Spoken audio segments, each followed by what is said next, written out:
Bryan Mbeumo and the latest on their pursuit of the Brentford forward. United expected to go back in with an improved offer for Bryan Mbeumo. Internal discussions are continuing at the club about what their next step will be regarding the pursuit of the 25-year-old. He's got 2 years left on his contract at the G-Tech Community Stadium. There is a feeling that United's last bid, their second bid, which was worth around £62.5 million, at £55 million initial payment plus £7.5 million in performance-related add-ons, is not a million miles away from what Brentford would want. However, just as important as the overall fee will be the structure of how that fee will be paid. Brentford, we think, want at least £65 million, with most, if not all of that £65 million guaranteed from Manchester United. So could be a really, really intriguing and interesting week or so at Manchester United,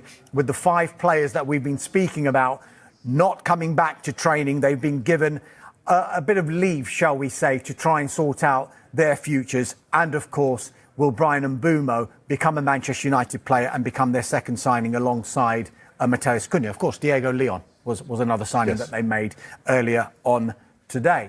Manchester United, set to be an interesting week, shall we say. The main squad are due back tomorrow for pre-season training, but not everyone will be present. I think we've given it away who won't be, but just give us a reminder who won't be, Mark.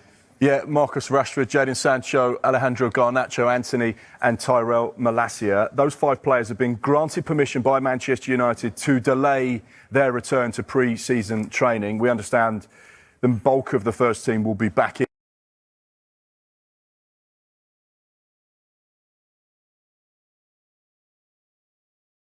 in tomorrow, the 7th, for the start of the brand new pre-season campaign. However, like you say, 5 players won't be there.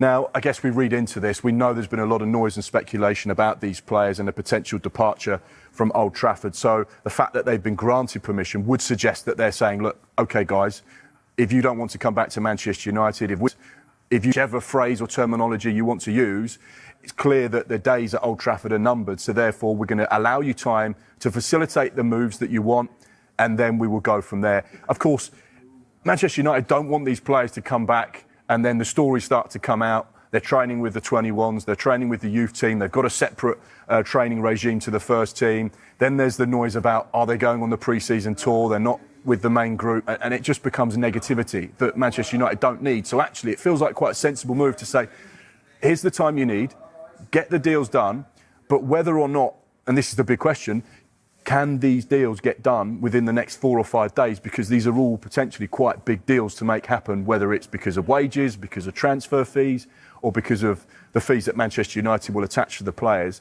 You could go through individually, but it feels like it's going to be an interesting week or so for these players at Manchester United. Yep, clearly. Yes. Would Amorim have swam to Portugal to bring him back on his back? Yes. Is he going to go to Arsenal? Yes. It's not, oh, of course he's going to choose Arsenal. It's why he's chosen Arsenal. And he's chosen Arsenal because we are completely and utterly redundant as a football club. Look at the summer transfer windows those 2 top 4 clubs are having. Look at the one that we're having. It's an absolute shit show. It's not about Gyökeres. It's about United and our CEO and our owners being absolutely clueless.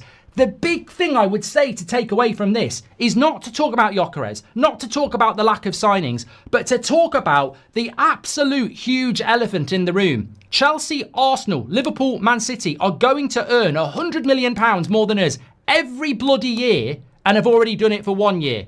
That type of wealth builds super squads. When you build super squads, you say goodbye. Now, we might beat Arsenal on the opening day of the season when they've got Gyökeres, Zubimendi, Declan Rice, Saka and everybody else they've got. And everyone will go, oh, yeah, we're great. 1 game out of 38. I'll tell you what super squads do over a 38-game season. They finish in the top 4. I'll tell you what United's squad does.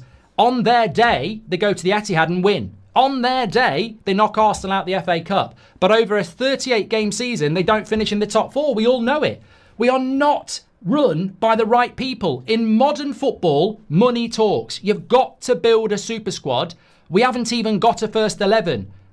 We are miles behind. And the scary thing is, I think Project 28 was built on everybody else was just going to stagnate and stand still. They are fighting each other. They are doing... The season ended with those teams above us. The summer transfer window started and they're still beating us. We're bloody miles off. Scary times. It's really scary. And I'm sorry, a new stadium and a new lovely third kit doesn't change the reality that this is a shit show. It's an absolute shit show. As for Gyökeres to Arsenal, fantastic player. I understand why he's chosen Arsenal. Who wouldn't choose Arsenal based on what I've just said there? Completely and utterly get it. It's disappointing. He would have been transformative. I think if you're United now, it's Osimhen or nothing. And can you get Osimhen? I don't know. But I'd bet the house on Osimhen now. Because if we're going for Ollie Watkins, that opens up all the issues that we spoke about last week. I do like Ollie Watkins, but it's expensive for a 29-year-old. Calvert-Lewin, forget about it. And the scary thing is as well, what have we become as a football club? We've literally become what we were last season, losing to Spurs and 15th in the league. I mean, the behaviour of the summer is just shocking. And Omar Barada saying we've been planning this summer transfer window for ages. No, you bloody haven't. I'd love to get him in a room and do an interview with him right now. You've not been you've not been planning this transfer window for months at all. Absolute bullshit, mate. So what's the plan then? Everybody in the world knows we need a bloody striker. My cat knows we need a striker. I can see it in his face. And we haven't bloody got one. Because plan A was Delap, you messed that one up. Plan B was Gyökeres, you messed that one up. Plan C, Ekitike, you might have to go back in. Maybe you'll get plan C. At best, we'll get plan C. I don't think we'll get Ekitike. I don't think we'll get Osimhen. We're looking at Watkins. Maybe we'll go in for Mateta. We're down to plan D and E. You can't give a Manchester United manager with the job the size of what Amorim's got to do, plan D, E, signings. And also, another home run here. You cannot be successful when you go into summer transfer windows with a strategy of sell to buy. It will not work. When you're already behind in the race, a sell to buy strategy, which is fundamentally, we want this player, but we can't get them until we've sold these players. That basically is, I can't go to the party until tomorrow because I've got to work to earn money to buy beer for the party. I've worked, I've got my beer, the party was last night. There is no party now. You basically, what you've got to do is what anybody would do. You go to your parents and you say, can you lend me a tenner to get my beer? I'm going to work the night after and I'll give it you back. That's what football clubs do. It's not what Man United do, though. We're not buying Agate until the end of the transfer window because we've got to sell McTominay first. Yeah, we're not going to have Mazraoui and De Ligt for the start of the season because we've got to sell Wan-Bissaka first. And we're doing it again. It is the shittest, most annoying, knobhead, stupid way to run a football club in the world. And this is why we are failing. We are getting worse. And nobody can protect this because I will repeat to you now, it's not about Gyökeres. It's disappointing. He's a fantastic player, and I'm sure he'll do well at Arsenal. And how do we get anywhere near the top 5 when we haven't got a top goal scorer? It's not about that. It's about what we've sort of been touching on for the last few weeks. This Champions League qualification is creating huge money. Huge money that clubs will spend on good players. We don't have money, and we're going to fall further behind. And you'll get Sir Jim Radcliffe going, at the end of the day, we want to